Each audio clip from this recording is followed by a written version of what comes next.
Hey, shalom, shalom. Alors, tout d'abord, j'aimerais rendre gloire, hommage à Yahweh, Bahashem, Yahushai, Bahashem, Roha, Kodash. Yahweh qui est le nom du Père, Bahashem qui veut dire au nom, Yahushai qui est le Fils, Bahashem, Roha, Kodash qui est le Saint-Esprit. Shalom aux élus et tout bonheur, respect aux apôtres et aux aînés de Great Miston, car c'est eux qui ont appris cette vérité. Et salutations aux croyants et aux croyants. Ici, frère à moi, de Montréal et à vous seulement, je dis Shalom. Alors, je suis là pour répondre au challenge qu'il y a entre prophètes de Great Millstone. Et ce challenge, c'est de parler au moins une fois par semaine de la marque de la bête, right? Ce danger terrible qui est à la porte, right?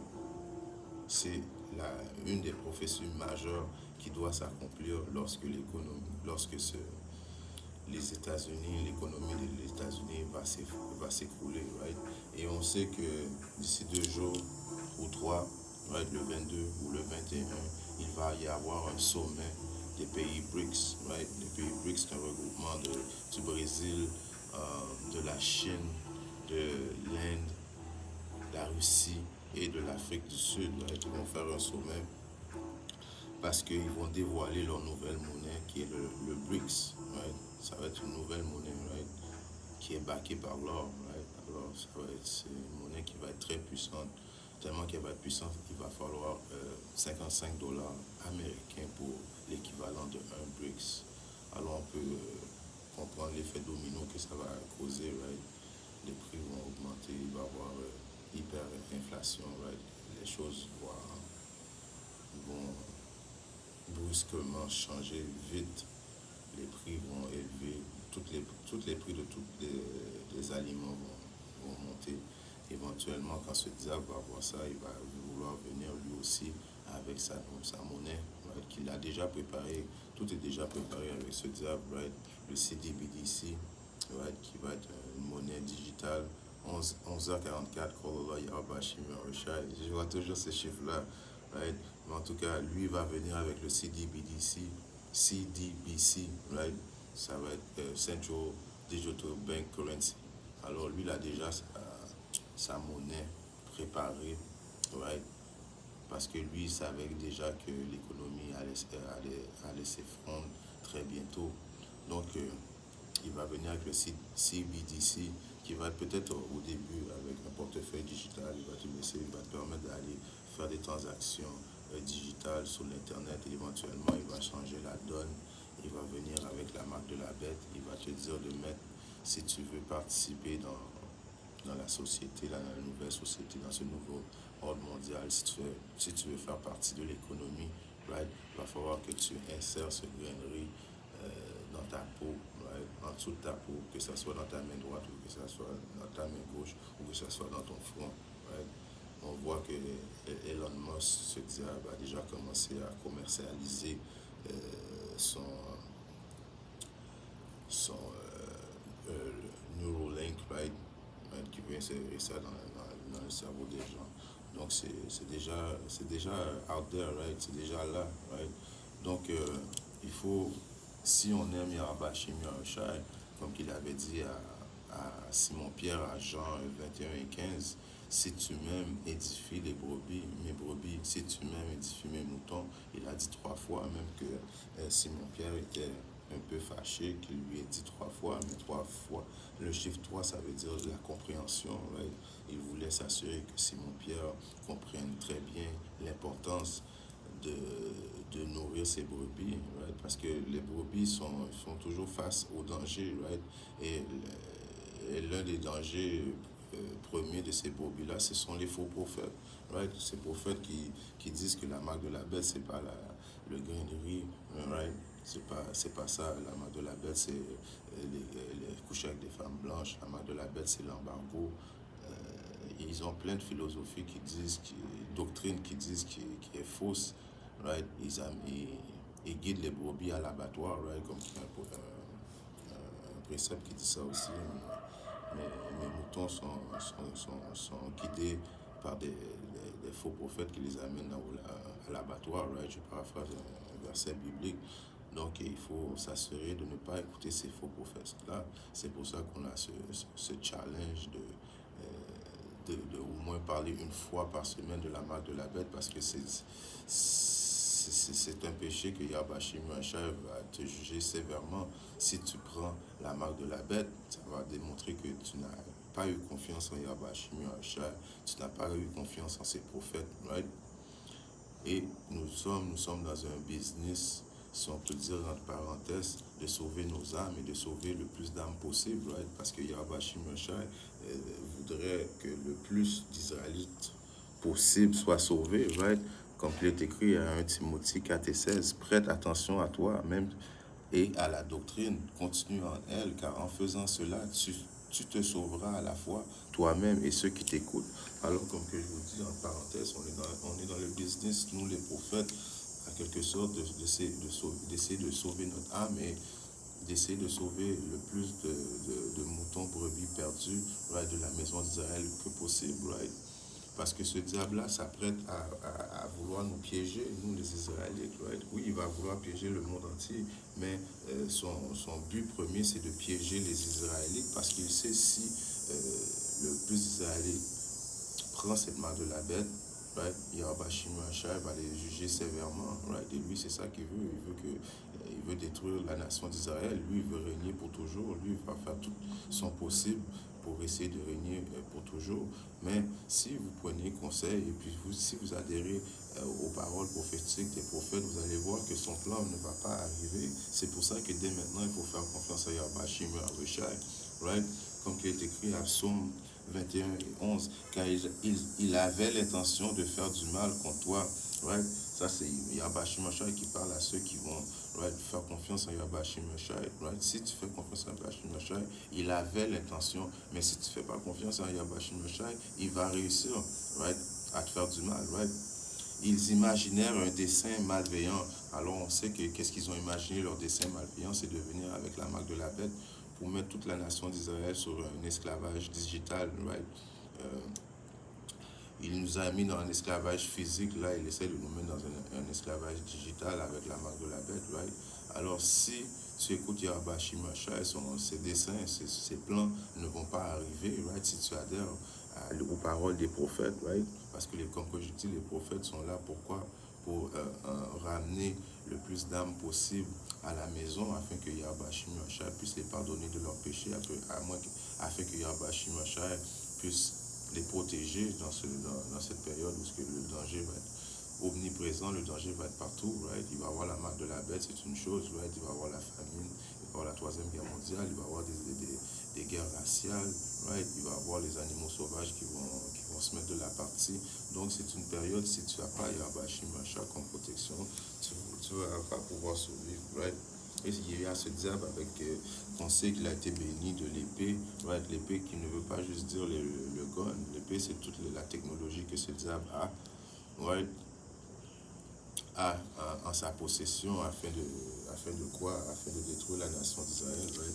Alors si je relis à Psaume 21 et 11, car ils avaient l'intention de faire du mal contre toi, right? Ils imaginèrent un dessein malveillant qu'ils ne sont pas capables d'exécuter. Alors, ce dessein malveillant qu'ils ne vont pas être capables de l'exécuter, right? Ceux qui vont prendre la marque de la bête, right? C'est ceux qui ne vont pas avoir adhéré aux paroles prophétiques des prophètes, right? Ils vont tomber dans le piège parce qu'ils vont avoir faim, ils ne vont pas avoir d'autre espoir, right? Et soit qu'ils ne croient pas en Yahweh Shimashai, au pouvoir de Yahweh Shimashai, donc ils vont être piégés, right? Alors, un dessein malveillant qu'ils ne sont pas capables d'exécuter. Pourquoi? Parce que à Job 20, 23, il dit, lorsqu'il sera prêt à remplir son ventre, alors quand que lui va être prêt à remplir son ventre, ça veut dire quand il va pucer le plus de monde possible, right? Parce qu'il va réussir à pucer le plus de monde possible. Et ce monde font partie des 2 tiers. Ce monde, la plupart, c'est eux qui n'ont pas pris conseil, right? Qui n'ont pas voulu écouter, right? Quand les prophètes étaient là, lorsqu'il sera prêt à remplir son ventre, Dieu jettera sur lui-même l'ardeur de sa colère, right? Et le fera pleuvoir sur lui lorsqu'il mange. Alors si tu prends conseil, tu vas voir que c'est en vain que ce diable-là va faire ces choses-là, right? Tu vas comprendre et puis tu vas adhérer aux paroles prophétiques de Yahweh Shimashai, tu vas repentir, right? Et tu vas demander la protection à Yahweh Shimashai parce que tu sais que son plan ne va pas marcher. Parce que lorsqu'il va penser que ça va marcher, lorsqu'il va commencer à pucer le monde, right, Yahweh Shimashai va venir sur lui et il va pleuvoir, comme que je vais le relire pour ne pas le bouger. Lorsqu'il sera prêt à remplir son ventre, Dieu Yahweh Shimshai, jettera sur lui l'ardeur de sa colère. Il fera pleuvoir sur lui lorsqu'il mange. Il va faire pleuvoir quoi?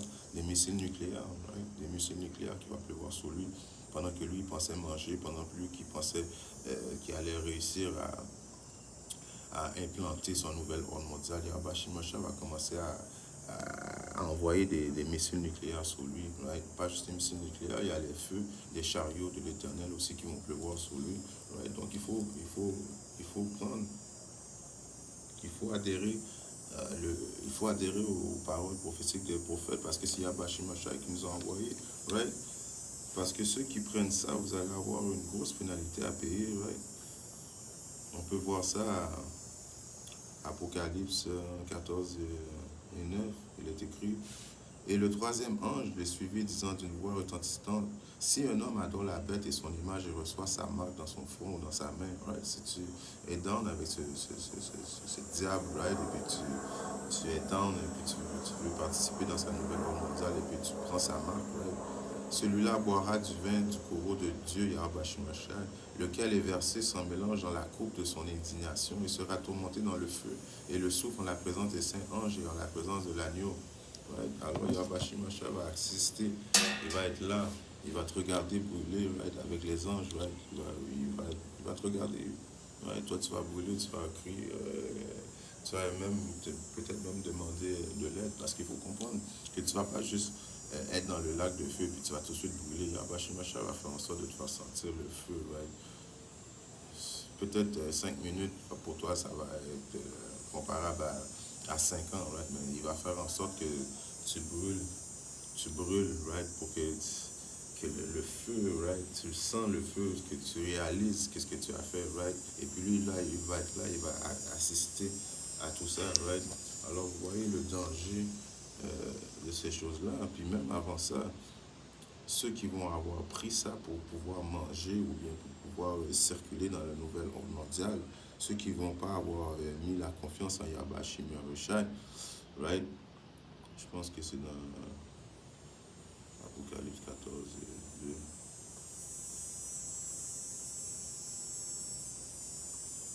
Non, quand même.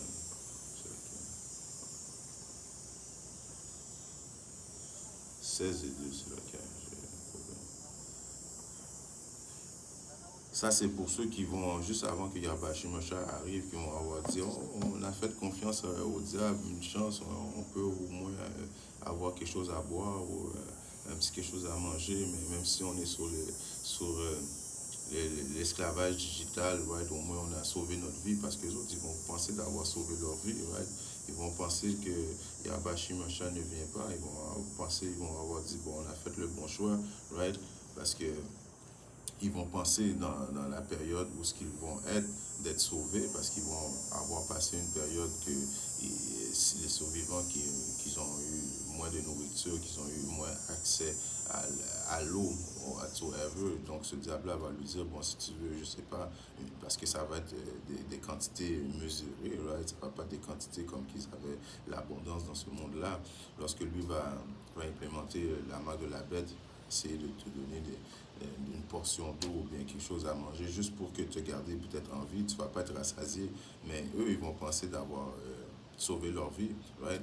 Alors, pendant ce temps-là, qu'ils pensent qu'ils vont avoir sauvé leur vie, qu'ils vont avoir fait le bon choix d'avoir fait confiance au diable, qu'est-ce qui va arriver? Et le premier s'en alla et répandit sa fiole sur la terre. Il tomba une ulcère nauséabonde et douloureux sur les hommes qui avaient la marque de la bête et sur ceux qui adoraient son image. Alors, il va même avoir des cancers, right? Des cancers qui vont sentir mauvais, qui vont puer, qui vont sortir du corps de ceux qui vont avoir pris la marque de la bête. Right? La marque de la bête, c'est rien de bon, right? C'est pour ça qu'on fait le défi, le challenge de vous parler au moins une fois par semaine de cette marque de la bête. Gardez-vous loin de la marque de la bête, gardez-vous loin de la marque de la bête, right? Faites confiance en Yahweh Shimshai parce que c'est Yahweh Shimshai qui a créé Issa, c'est Yahweh Shimshai qui a créé les aliments, l'eau, tout ce que vous allez demander à Issa, right? De vous donner afin de de pouvoir survivre. C'est Yahweh Shimashai qui a créé ça, right? N'oubliez pas aussi à Ésaïe 45 et 7, Yahweh Shimashai qui fait le mal, c'est Yahweh Shimashai qui fait le bien et le mal, right? Tout est dans le contrôle de Yahweh Shimashai. Yahweh Shimashai est juste en train de regarder par en bas et de voir qui va lui faire confiance, right? Qui va marcher, right? Qui va essayer de sauver ceux qui vont essayer de sauver leur vie dans ce monde va la perdre. Et ceux qui vont être prêts à donner leur vie pour Yahweh Shimashai vont conserver leur vie. En tout cas, en espérant que ces deux trois mots d'exhortation a édifié un frère ou sœur qui parle dans le monde, si Yahweh Shimashai le veut, je vais m'élever toi et tout le son. Shalom, dit